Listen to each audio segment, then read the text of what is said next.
नक्कीच चंदन, या सगळ्या ऐतिहासिक अशा सोहळ्याचं काय नेमकं महत्व आहे, तसंच 150 वर्षानंतर हा धर्मध्वज या ठिकाणी फडकणार आहे, तर यावर नेमक्या काय प्रतिक्रिया येत आहे?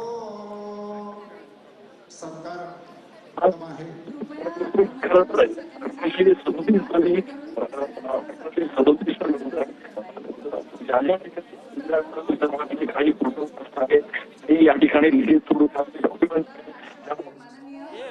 चंदन, तुमचा आवाज येत नाही, पुन्हा एकदा तुमच्याकडे ते. मात्र नाशिकच्या प्रसिद्ध अशा काळाराम मंदिरामध्ये धर्मध्वजाची स्थापना या ठिकाणी केली जाते।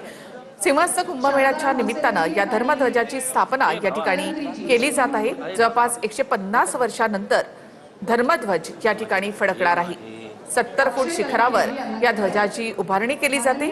29 फुटांचा उंच असा पितळी स्तंभ या ठिकाणी उभारण्यात आलेला